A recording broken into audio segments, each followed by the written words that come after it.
तो इतना ही तक हुआ था। अगले क्लास में ऑटोमेटिक लेथ तक कंस्ट्रक्शन भी थोड़ा लेथ का समझाए थे आप लोगों को। तो क्या होता है, किस पार्ट को क्या कहा जाता है लेथ मशीन का। तो आप लोगों को तो बोल रहे हैं, आप लोग को नहीं मिला तो आज सब डाउनलोड कर लीजिएगा ग्रुप से जो पीडीएफ है, और उसको थोड़ा देखिएगा, ठीक है, रात को।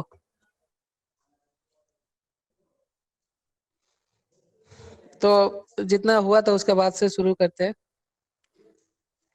जो कंस्ट्रक्शन में हम लोग पढ़े थे कि लेथ मशीन का किसको क्या कहा जाता है, और जो मेन पार्ट्स है इसमें अभी आप लोग इसमें देख रहे हैं कि मेन पार्ट्स का नाम लिखा हुआ है। तो मेन पार्ट्स के बारे में जानेंगे, इसका वर्क के बारे में जानेंगे, किसका क्या काम है,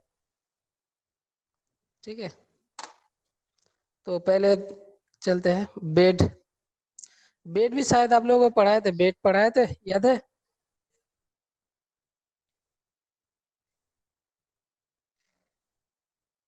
हेलो, सुनाई दे रहा है आप लोगों को? Yes sir. वो बेड के बारे में अगले क्लास में बोला था मैंने, कुछ याद नहीं है यस आप लोग सर। बोले थे? Yes sir. ठीक है, फिर से बोलते हैं, ठीक है। जो लेद मशीन का बेड है, ठीक है, वो एकदम ही निचला पोर्शन में रहते हैं, बेस के ऊपर ही बेड रहते हैं। तो बेड का जो मेन काम है वो है कैरेज, टेल स्टॉक, ठीक है, इसको सपोर्ट करना है, इसको सपोर्ट देता है कैरेज को, टेल स्टॉक को, हेड स्टॉक को, ठीक है। ये बेसिकली कास्ट आयरन से बना हुआ होता है, ठीक है। और कैरेज और आपका जो टेल स्टॉक है उसका सपोर्ट के लिए रहते हैं। बेसिकली यही काम है बेड का। हेड स्टॉक के बारे में शायद बोला था, ठीक, फिर से बोलते हैं। हेड स्टॉक है जो है वो आप लोगों का जो लेद मशीन है, लेद मशीन के बाएं तरफ रहता है। और जितना भी गियर है, जितना भी स्पीड कंट्रोलर का जो गियर है स्पीड को कंट्रोल करने के लिए, वो हेड स्टॉक के अंदर रहते हैं। जो ऑल गियर लेद होता है, कुछ कुछ लेद होता है जो गियर का जितना गियर होता है वो हेड स्टॉक के बाहर भी रहते हैं। और और क्या रहता है हेड स्टॉक के अंदर, आपका जो स्पिंडल होता है जिसके ऊपर चक माउंटेड होता है, वो हेड स्टॉक के अंदर रहता है। आप लोग इधर देख सकते हैं हैंड व्हील लगा हुआ है, तो इसके माध्यम से हम लोग जो है चक का स्पीड कंट्रोल कर सकते हैं।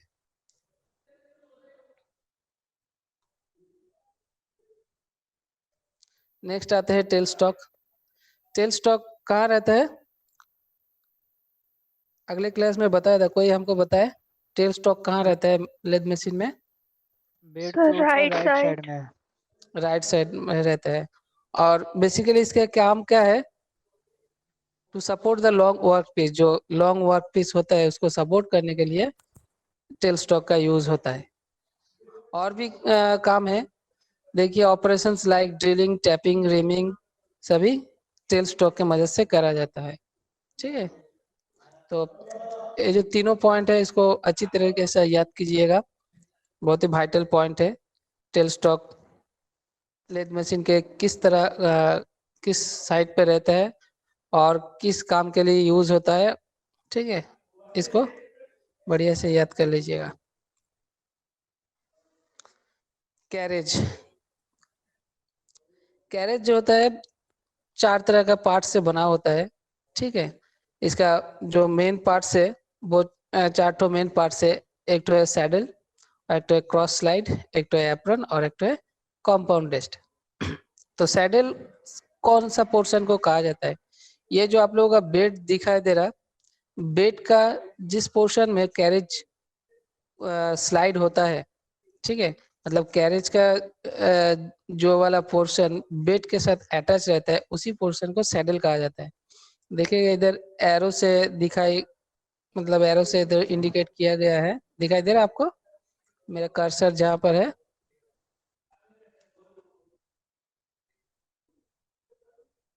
दिखाई दे रहे आप लोगों को? हेलो।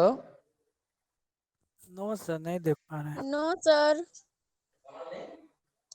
अभी देखिएगा, मैं अपना कर्सर मूवमेंट कर रहा हूँ, अभी दिखाई दे रहा?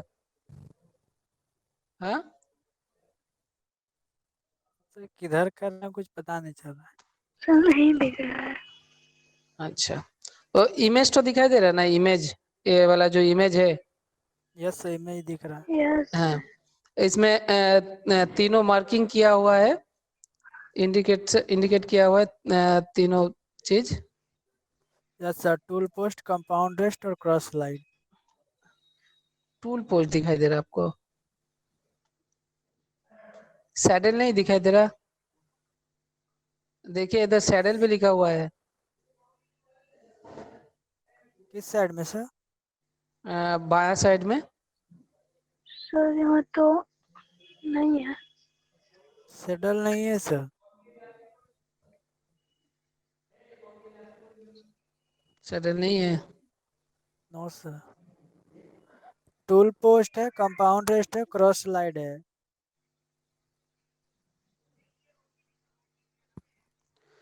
Tool post compound.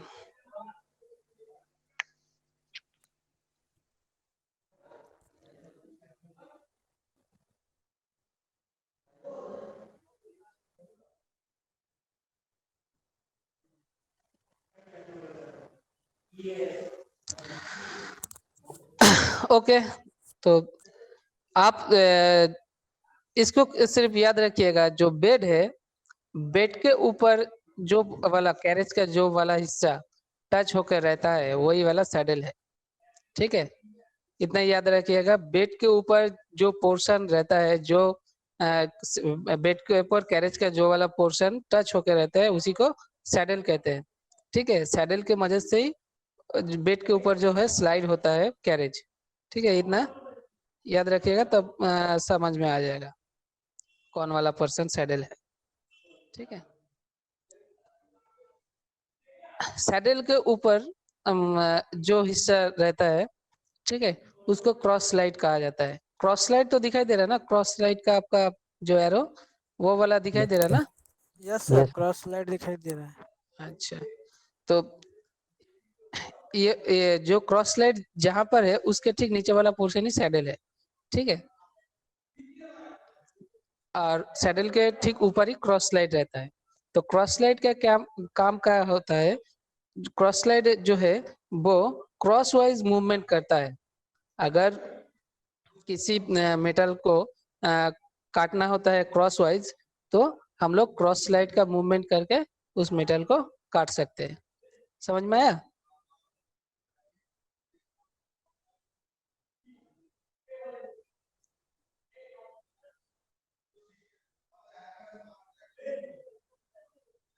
No sir. नहीं समझ में आया? क्रॉस वाइज मतलब क्या? Diameter wise. डायमीटर समझ में आता है ना, किसी मेटल का डायमीटर? हाँ, तो अगर किसी मेटल को डायमीटर वाइज हम लोग काटने की कोशिश करेंगे, तो उस चीज में हम लोग को क्रॉस स्लाइड का यूज करना है। ठीक है, इतना ही है क्रॉस स्लाइड का काम।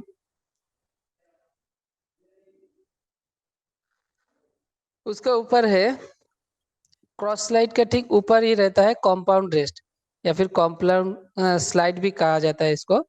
तो कंपाउंड स्लाइड का क्या काम होता है? ये हॉरिजॉन्टल के लिए भी जा सकता है और आपका क्रॉस वाइज भी जा सकता है। तो ये कंपाउंड भी मतलब हॉरिजॉन्टल और आपका जो एंगल वाइज दोनों तरह जा सकता है, इसीलिए इसको कंपाउंड रेस्ट कहा जाता है। ये वाला जो हिस्सा है इसको कंपाउंड रेस्ट कहा जाता है। ये आपका जो क्रॉस स्लाइड है उसके बराबर भी जा सकता है, और हम लोग अगर इसको एंगल वाइज अगर किसी मेटल को काटना चाहते हैं तो भी हम लोग काट सकते हैं इसके मदद से। तो इसीलिए इसको कंपाउंड स्लाइड कहा जाता है। नेक्स्ट है एप्रन। एप्रन कौन सा हिस्सा है? एक कैरेज का जो एकदम फ्रंट में जो वाला हिस्सा है जिसमें आप लोग हैंड व्हील आप लोग देख पा रहे हैं, इसी को एप्रोन कहते हैं। ठीक है, ये वाला हिस्सा दिखाई दे रहा है ना, एकदम कैरेज का सामने वाला जो पोर्शन है, यस सर। जिसपे आप लोग हैंड व्हील देख सकते हैं, यहाँ पर हैंड व्हील लगा हुआ है, तो इसको हम लोग एप्रोन कहते हैं।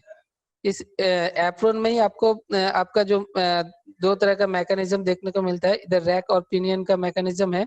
ठीक है, हाफ नट मैकेनिज्म है, इसको याद रखिएगा। जो एप्रोन है उसमें दो तरह का मैकेनिज्म देखने को मिलता है, एक तो है क्या, हाफ नट मैकेनिज्म और rack pinion mechanism. Rack pinion mechanism जो है कैरेज के साथ ही रहता है, ठीक है, और बेड के भी साथ रहता है। पिनियन जो है वो आपका कैरेज में लगा हुआ होता है, और जो रैक है वो बेड के ऊपर लगा हुआ रहता है। ठीक है, ये क्या काम करते हैं, जो हम लोग कैरेज को अगर लॉन्गिट्यूडिनली मूवमेंट करवाना चाहते हैं तो तब रैक पिनियन की मदद से ही कर सकते हैं। जब हम लोग हैंड व्हील को घुमाते हैं तो पिनियन घूमता है जो रैक के साथ लगा हुआ रहता है और कैरेज को आगे पीछे लेके जाता है। सर ये समझ में नहीं आया। इसको समझने के लिए मैं इसको सिर्फ याद रखिएगा, जो रैक पिनियन मैकेनिज्म क्या है। मैं नेक्स्ट क्लास में जब इसका थ्योरी हो जाएगा ना, मैं आपको प्रैक्टिकली दिखाऊंगा किसको रैक कहा जाता है और कहाँ पिनियन लगा हुआ रहता है। ठीक है, तो कैरेज किस तरह से मूवमेंट करता है वो आप लोगों को वीडियो से ही पता चलेगा। मतलब जब मशीन से आप खुद देखेगा, मतलब देखिएगा, तब पता चलेगा जो रैक पिनियन है।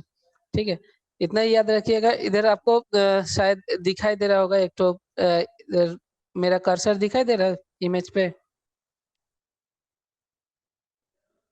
थोड़ा जूम कीजिए, आपका मोबाइल का जो इमेज है उसको जूम कीजिएगा, तब बढ़िया से समझ में आएगा। यहाँ पर दिखाई दे रहा मेरा कर्सर, देखिए आप, दिखाई दे रहा। Yes sir. हाँ, कर्सर दिखाई दे यस रहा ना। Sir. Yes sir. Yes sir. हाँ, तो ये वाला जो पोर्शन है इस पे टीथ कटा हुआ है, ठीक है, इसको रैक कहा जाता है। अगर इसके ऊपर कोई छोटा वाला गियर अगर लगा दे, उसमें भी टीथ कटा हुआ रहेगा, तो अगर गियर को आगे बढ़ाएंगे तो क्या होगा, अगर गियर मान लीजिए इस कैरेज के साथ फिक्स्ड है, ठीक है, और कैरेज के साथ फिक्स्ड है किसी भी शाफ्ट से, और उसको इस टीथ पे कनेक्ट किया जाता है, तो अगर गियर घूमेगा तो क्या करेगा, कैरेज का मूवमेंट होगा। समझ में आ रहा थोड़ा बहुत? सर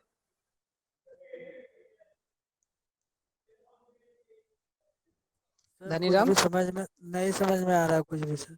नहीं समझ में आ रहा ना? नो ठीक है, सर। तो मैं प्रैक्टिकल करके ही दिखाऊंगा आप लोगों को। ठीक है, इतना ही याद ओके सर। रखिएगा कि कैरेज का जो मूवमेंट है वो रैक और पिनियन मैकेनिज्म से होता है। किस मैकेनिज्म से होता है? रैक और पिनियन। रैक पिनियन मैकेनिज्म से होता है। इतना ही याद रखिएगा, ठीक है।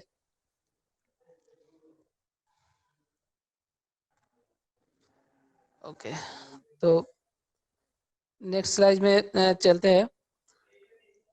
फीड, फीड क्या होता है?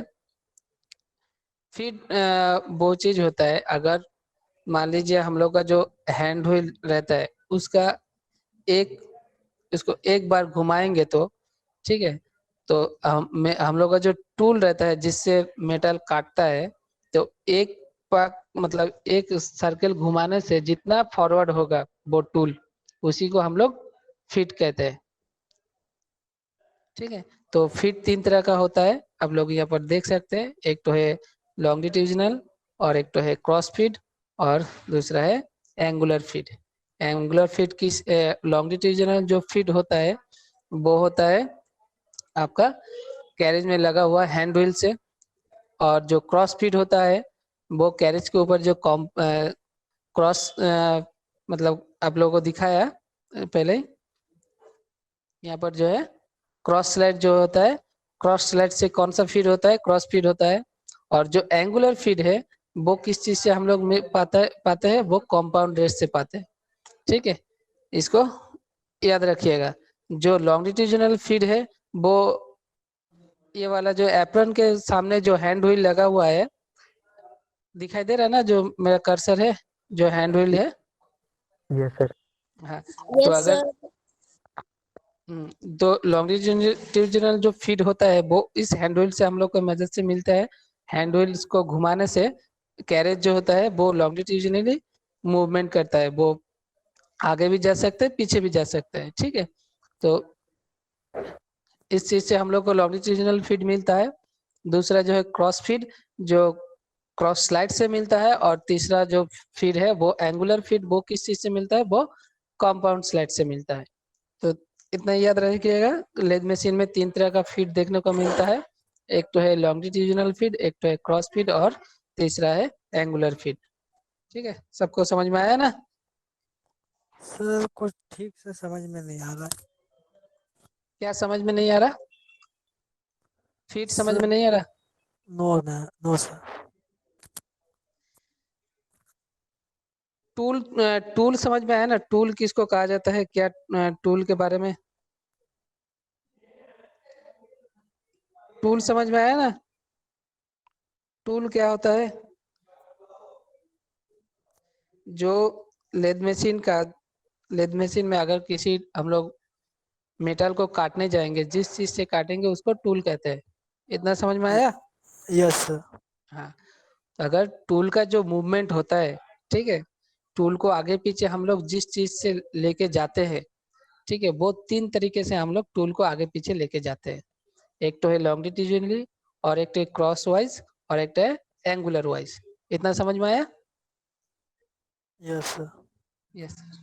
तो यही 3, तो यही आगे पीछे जो ले जाने का जो मतलब प्रक्रिया है, उसको हम लोग इंग्लिश में फीड कहते हैं। समझ में आया फीड? Yes sir. अच्छा, अब जो फीड होता है वो 3 तरह का होता है। एक तो है लॉन्गिट्यूडिनल फीड, एक तो है क्रॉस फीड, और एक तो है एंगुलर फीड। समझ में आया धनीराम? Yes sir. यही मतलब यही चीज जो है, मैं इतना अभी तक जितना बोला वही बोल रहा था।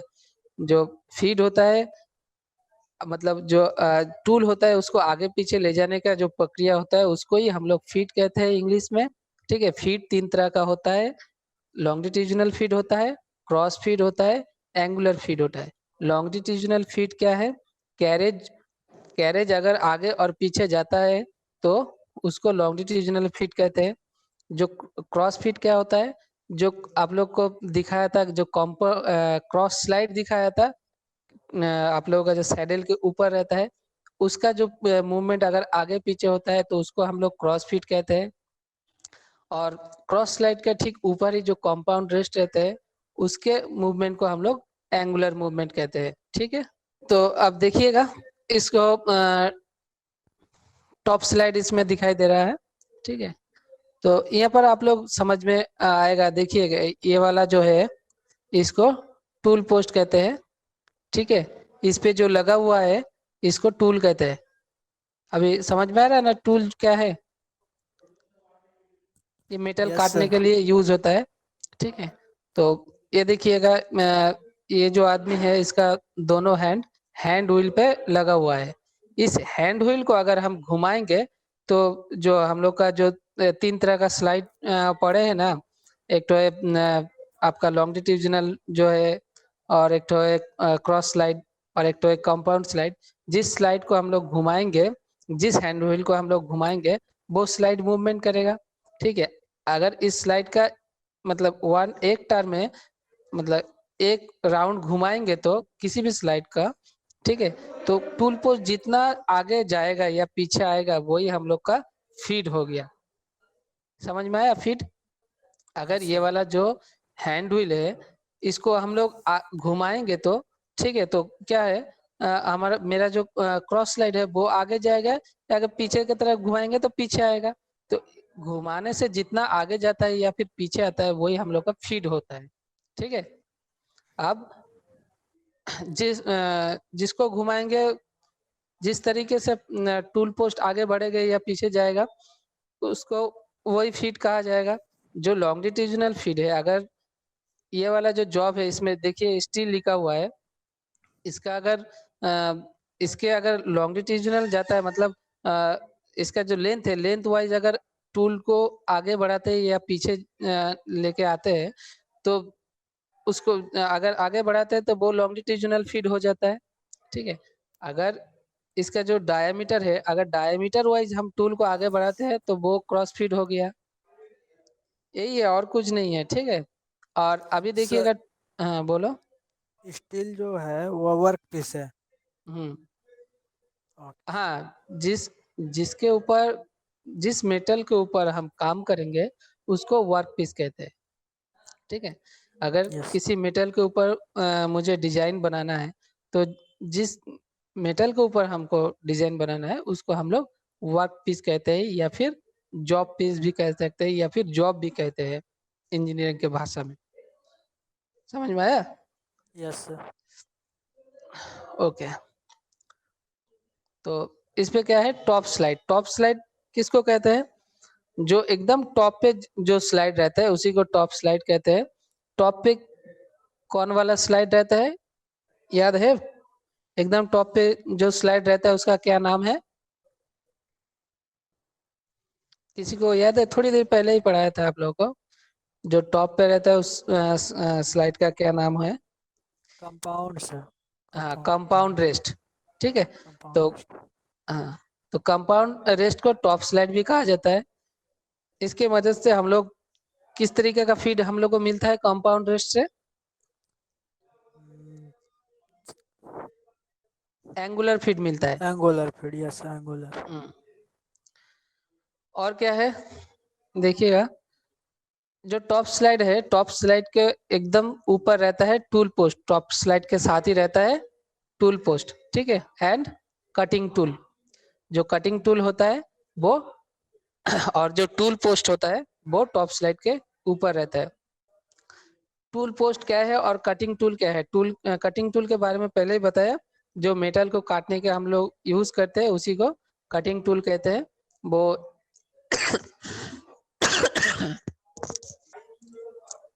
हाँ, तो कहाँ पर थे? जो टॉप स्लाइड होता है उसके ऊपर दो चीज रहता है, एक तो है टूल पोस्ट और दूसरा है कटिंग टूल। कटिंग टूल के बारे में आप लोगों को पहले बताया। अगर वर्क पीस को काटने के लिए जो टूल हम लोग यूज करते हैं वही कटिंग टूल होता है। कटिंग टूल बेसिकली एचएसएस का होता है, हाई स्पीड स्टील, ठीक है। वो सबसे ज्यादा यूज होने वाला टूल है, या फिर दूसरा मेटल का भी है, ठीक है। और कटिंग टूल का सपोर्ट देने के लिए जो चीज रहता है उसको टूल पोस्ट कहा जाता है, ठीक है। टूल पोस्ट में हम लोग कटिंग टूल को माउंट करते हैं या फिर होल्ड करते हैं, उसके बाद ही टूल पोस्ट का काम होता है। और क्या है, कटिंग टूल क्या है? मैं कटिंग टूल बोल रहा हूँ। टॉप स्लाइड क्या करता है? Can rotate any angle. Cutting जो टॉप स्लाइड है उसको हम लोग किसी भी एंगल पे मूवमेंट करा सकते हैं, मतलब किसी भी एंगल में रख के हम लोग काम कर सकते हैं। और जो टॉप स्लाइड है वो बेसिकली किस काम को करने के लिए यूज होता है? To turn tapers. टैपर्स काटने के लिए हम लोग का जो है टॉप स्लाइड ज्यादा यूज होता है, ठीक है। इस पॉइंट को याद रखिएगा, तीन चार जो पॉइंट है। सर हम्म, पेपर्स क्या होता है? टैपर, टैपर वो होता है, एंगल होता है। अगर कोई नॉर्मल मेटर, इसमें आप लोग ये जो वर्क पीस है, इमेज आप देख पा रहे हैं इमेज? हाँ, यस सर। Yes sir. इस पे देखिएगा चक में एक तो स्टील लिखा हुआ है ना। सर हाँ, तो स्टील देखिएगा, स्टील का जो मतलब सिरा है वो थोड़ा एंगल से है। ये समझ में आ रहा है ना? जो एक तो एंगल है इधर, मतलब नो। No sir. इसका जो मेरा कर्सर दिखाई दे रहा, यस सर। हाँ, यहाँ पर एक डायामीटर है और इसका एकदम टॉप पे एक डायामीटर है। मतलब जो मेटल है जितना सामने जा रहा वो क्या हो रहा है, थोड़ा पतला हो जा रहा। ये समझ में आ रहा ना? यस सर, सामने पतला पीछे मोटा है। हाँ, तो इसी चीज को टैपर कहते हैं, ओके सर। ठीक है। मतलब डायमीटर जितना भी घट जाता है, घटते घटते एक जगह जाता है, तो डायमीटर घटने का जो अति है उसी को टैपर कहते हैं। आया ना समझ में? Yes sir.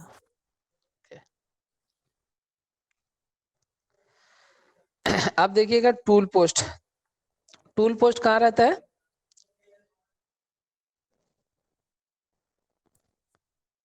Tool post sir इसी में कंपाउंड एंगल में।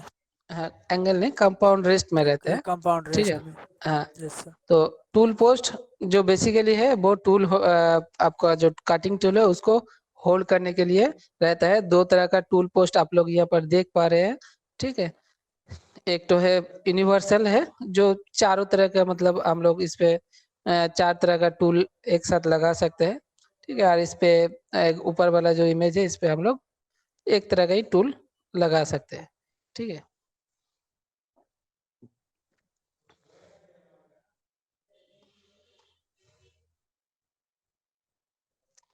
तो टूल पोस्ट पे देखिएगा, पहले ही पढ़ा हम लोग कि टूल पोस्ट पे हम लोग का कटिंग टूल जो है वो होल्ड करते हैं। अब टूल पोस्ट पे कटिंग टूल डायरेक्ट भी होल्ड होल्ड करवा सकते हैं, और कभी कभी क्या होता है, अगर इस तरह का ऊपर वाला का जो इमेज है इस तरह का अगर टूल पोस्ट है तो उस पे हम लोग डायरेक्ट कटिंग टूल को होल्ड नहीं करा सकते। तो उसके लिए हम लोग को फिर जाके टूल होल्डर का जरूरत पड़ता है। तो देखिएगा इधर टूल होल्डर का एक तो इमेज दिया गया है। टूल होल्डर को किस तरह का टूल पोस्ट से हम लोग होल्ड करवा सकते हैं। ठीक है, और नीचे वाला जो इमेज है वो देखिएगा, इस पे डायरेक्ट हम लोग टूल को डायरेक्ट इस पे होल्ड कर सकते हैं। तो टूल पोस्ट के ऊपर निर्भर करता है किस तरह का जो टूल है वो हम लोग उस पे होल्ड करवाए। ये हो गया आप लोग का टूल होल्डर। ठीक है, इस पे भी हम लोग टूल को होल्ड करके, कटिंग टूल को होल्ड करके फिर जाके टूल पोस्ट में हम लोग को होल्ड करवाना है। ठीक है, टूल होल्डर का बेसिक जो काम है वो क्या होता है, कटिंग टूल को होल्ड करने के लिए यूज होता है। दो तरह का आप लोगों को देखने को मिलेगा टूल होल्डर। तो एक तो है राइट हैंड और एक तो है लेफ्ट हैंड।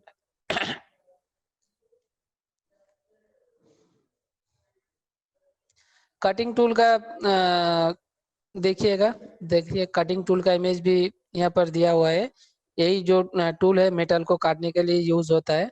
ठीक है, ये हाई स्पीड स्टील से बना हुआ रहता है।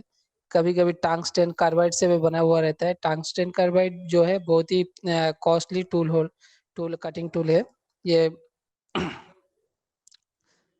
इसमें कटिंग बहुत अच्छा होता है, और इसमें ये जल्दी क्या है, ज़्यादा गर्म नहीं होता है।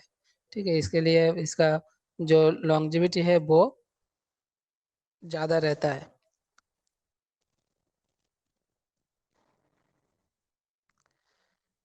कटिंग टूल में तरह तरह के एंगल होता है। ठीक है, कटिंग टूल अलग से आप लोगों को पढ़ाएंगे हम। ठीक है, तो उसके तब जाके पूरा जो है कटिंग टूल के बारे में आप लोगों को समझाएंगे। अभी थोड़ा याद रखिएगा, देखिएगा इस पे कटिंग टूल का थोड़ा पार्ट लिखा हुआ है, किस पार्ट को क्या कहा जाता है। सर कटिंग टूल देखिएगा, ये इसको कटिंग टूल कहा जाता है। तो कटिंग टूल के बारे में तो पहले ही बता चुका हूँ कि हाई स्पीड स्टील का भी होता है, टंगस्टन कार्बाइड का भी होता है। हाई स्पीड स्टील, इसको शॉर्ट में हम लोग HSS टूल कहते हैं। वो बेसिकली नॉर्मल काम के लिए यूज होता है। और टंगस्टन कार्बाइड का जो टूल है होता है वो हाई, मतलब ज़्यादा काम करने के लिए होता है। इसको ज़्यादा मतलब गर्म नहीं होता है, और इसका लॉन्जेविटी जो है बहुत ज़्यादा रहते हैं। और कटिंग करने के लिए जो टूल होता है उसका जो पार्ट्स होता है वो इस पे आप लोगों को दिखाएगा इस इमेज पे। टूल के बारे में अलग से पढ़ाऊंगा, टूल का जो अलग अलग एंगल होता है उस बारे में। ठीक है, अभी सिर्फ इतना जान लीजिएगा। टूल का जो पीछे वाला हिस्सा रहता है उसको सैंक कहते हैं, और जो जिस पॉइंट से हम लोग काटते हैं उसको टिप कहते हैं। ठीक है, ये जो देखिएगा ये तो टिप लिखा हुआ है। ठीक है, कटिंग एज भी कहते हैं।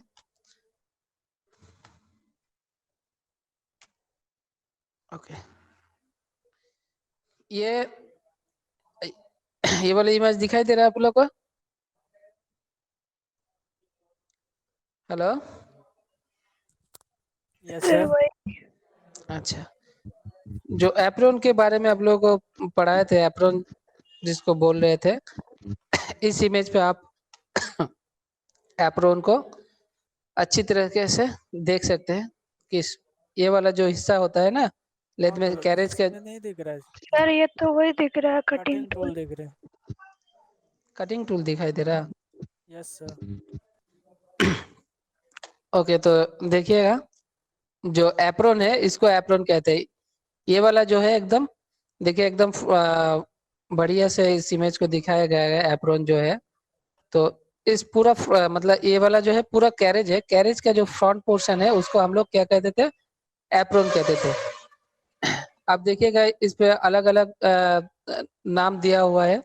एक तो है आप लोग का ऑटोमेटिक फीड लीवर, ठीक है, यहाँ पर क्या है फीड डायरेक्शनल प्लंजर, ठीक है, एप्रोन हैंड व्हील। ये जो एप्रोन हैंड व्हील है इस हैंड व्हील की मदद से ही हम लोग जो है कैरेज को लॉन्गिट्यूडिनल फीड देते हैं, ठीक है। सर और देख, हाँ एप्रोन हैंड व्हील ये सब नहीं दिख रहा। एप्रोन और ऑटोमेटिक फीड लीवर दिख रहा है। मतलब इमेज का बायां हिस्सा आप लोगों को नहीं दिखाई दे रहा। निचला हिस्सा नहीं दिख रहा। अब हैंड व्हील समझ में आया, इधर एप्रोन में जो एप्रोन हैंड व्हील लगा हुआ है दिखाई दे रहा। Yes sir. हाँ, तो इस हैंड व्हील के मदद से जो कैरेज है उसको हम लोग जो चक के आगे और पीछे लेके जा सकते हैं, ठीक है। यानी कि लॉन्गिट्यूडिनल जो फीड रहता है उसको हम लोग इस हैंड व्हील के मदद से ही करते हैं। इस हैंड व्हील में जो एक तो पिनियन लगा हुआ है जो बेड के साथ जो रैक है रैक के साथ कनेक्टेड। अब हैंड व्हील का हम लोग घुमाएंगे तो क्या होता है जब रैक के साथ वो गियर घूमेगा, वो गियर आपका जो कैरेज है कैरेज को मूवमेंट करवाता है, ठीक है। तो जब मैं दिखाऊंगा आप लोगों को प्रैक्टिकल, इसको घुमा के दिखाऊंगा तो आप लोग को और भी बढ़िया से समझ में आएगा कि क्या होता है, ठीक है। और एप्रोन के ठीक ऊपर ही जो हिस्सा रहता है उसको सैडल कहते हैं।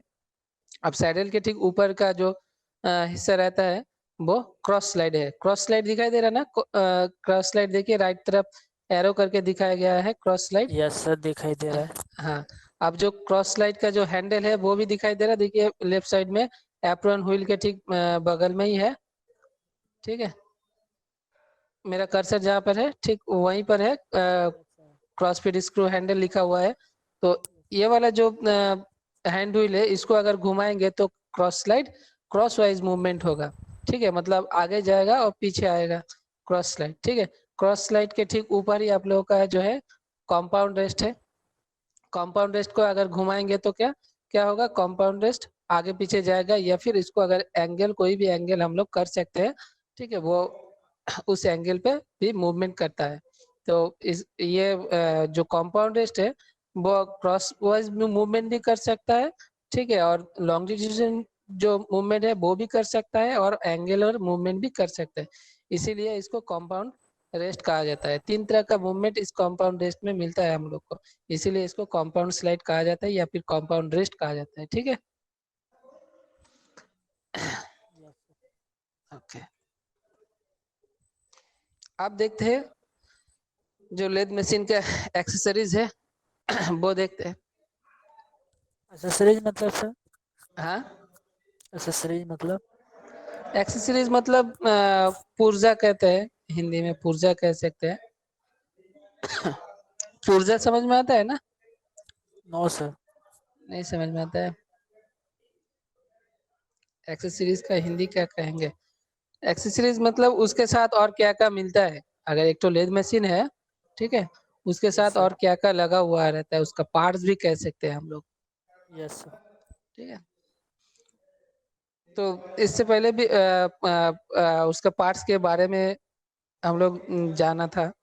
तो वो एकदम फिक्स्ड पार्ट रहता है, मतलब उसको एकदम मशीन के साथ ही फिक्स रहता है वो पार्ट्स। और जो है ये सब जो पार्ट्स है वो इसको हम लोग लगा भी सकते हैं नहीं भी लगा सकते हैं, ठीक है। ये जितना भी अभी पार्ट्स के बारे में पढ़ेंगे, इधर 3 तरह का एक्सेसरीज दिखाई दे रहा है। एक तो है चक है, सेंटर से और क्या है मैंड्रिल से। 3 तरह का चाक हम लोग को देखने को मिलता है। ठीक है। एक तो है 3 जो चक, एक तो है 4 जो चक और एक तो है कॉलेट चक। 3 जो चक उसको यूनिवर्सल चक भी कहा जाता है, क्योंकि 3 जो चक में जो है हम लोग अगर किसी मेटल को अगर चक में लगाते हैं तो उसको सेंटरिंग करना पड़ता है। ठीक है, सेंटरिंग क्यों करना पड़ता है? अगर सेंटर नहीं होगा जिस वर्क पीस को हम अगर लगाएंगे तो सही से उसको काट नहीं सकते। ठीक है, उल्टा सीधा काटेगा, तो उसको सेंटरिंग करने का जरूरत पड़ता है। तो 3 जक चक में क्या होता है, ऑटोमेटिक सेंटरिंग हो जाता है। ठीक है। दूसरा आता है 4 जो चक।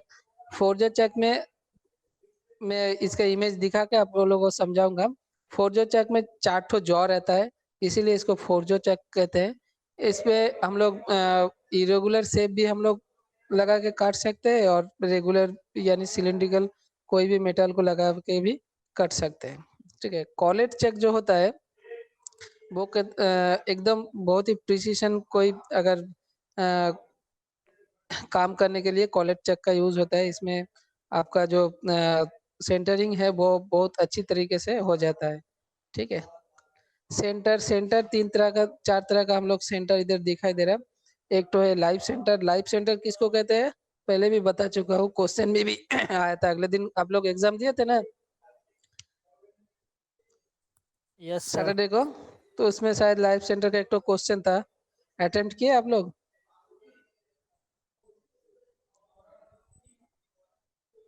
Hello, yes sir. Live centre का क्वेश्चन अटेम्प्ट किए थे आप लोग? तो याद नहीं है क्योंकि समझ में नहीं आ रहा था। अच्छा अच्छा। तो जो क्लास करवाए थे ना एकदम बेसिक सा क्वेश्चन ही मैंने दिया था वर्कशॉप में। जो जितना जितना तक क्लास हुआ था उसी के ऊपर ही क्लास मतलब दिए थे। अगर कोई जो नोट्स है उसको एक बार रीडिंग मार लेता तो कोई प्रॉब्लम ही नहीं होता। ठीक है। तो अगर कोई अगर क्वेश्चन में अगर कोई प्रॉब्लम रहता है ना, मतलब वीकेंड पे जो आप लोगों का एग्जाम होता है तो क्लास में डिस्कस कीजिएगा। जो मतलब इस क्वेश्चन में प्रॉब्लम हुआ था सर, ठीक है, ऐसे डिस्कस कीजिएगा तो अच्छा रहता है। ठीक है। तो लाइव सेंटर किसको कहते हैं हम लोग? लाइव सेंटर चक को कहते हैं, चक। ठीक है, चक एक तो लाइव सेंटर है। ठीक है। डेट सेंटर, डेट सेंटर किसको कहते हैं? याद है डेट सेंटर? तो जो टेल स्टॉक होता है उसको हम लोग डेट सेंटर कहते हैं। क्यों? क्योंकि वो एक जगह रहता है। ठीक है, घूमता नहीं है। लाइफ सेंटर क्या है, जो चक है वो घूमते रहते हैं, इसीलिए उसको हम लोग लाइफ सेंटर कहते हैं। और जो चक है वो एक ही जगह रहता है, घूमता नहीं, इसीलिए उसको डेट सेंटर कहते हैं। टिप सेंटर क्या होता है? वो भी चक के ऊपर ही लगता है। चक कर रहा हूँ, वो आप लोग का टेल स्टॉक पे ही लगता है। ठीक है। वो उसका जो सेंटर है वो टिप्ड रहता है, मतलब उस पे नोकीला रहता है। किसी भी मेटल को होल्ड करने के लिए यूज होता है। ठीक है, बड़ा जो मेटल रहता है। और क्या है चौथा? Ball centre. जो डेड सेंटर है, डेड सेंटर के एकदम सिरे पे एक तो बॉल रहता है। तो दूसरा मतलब बहुत तरह का वर्क पीस रहता है जो मतलब बॉल से अटैच होते हैं, तो उसी को बॉल सेंटर का जरूरत जब पड़ता है तभी लगता है। ठीक है। मैंडिल क्या होता है? मैंडिल होता है जो आप लोगों का जो टूल है।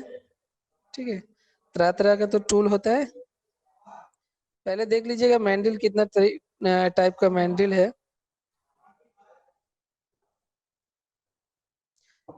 तो यहाँ पर 4 तरीके का मैंडिल आप लोग देख पा रहे हैं। एक तो है प्लेन मैंडिल, दूसरा है स्टेप्ड मैंडिल,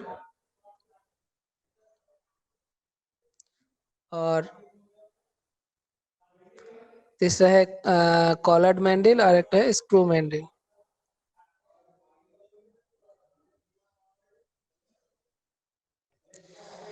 तो मैंडिल किस चीज के लिए यूज होता है? ये डायरेक्ट आपका टेल स्टॉक में लगता है, या फिर हम लोग जो चक है उसमें भी लगा के काम कर सकते हैं। बहुत तरह का मैंडल मिलता है। इसको बेसिकली कोई गियर का जो काटने के लिए यूज होता है, गियर को मतलब हम लोग लेथ पे तो डायरेक्ट गियर नहीं काट सकते ना, तो उसको हम लोग मैंडल पे लगा के लेथ पे लगा सकते हैं, ठीक है, काटने के लिए।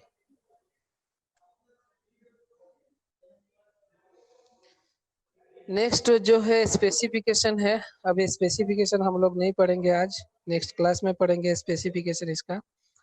इतना बता दूं स्पेसिफिकेशन क्या होता है। अगर आप कोई मार्केट में लेथ खरीदने जाएंगे तो किस चीज मतलब कौन कौन चीज है जिसके ऊपर आपको फोकस करना है कि इस पॉइंट को हम लोग को बताना है, तो हमको जो जिस तरह का लेथ चाहिए वो मिल जाएगा, वही होता है स्पेसिफिकेशन। तो स्पेसिफिकेशन के बारे में नेक्स्ट क्लास में बताऊंगा, ठीक है। अभी आज इतने ही रहने देते हैं।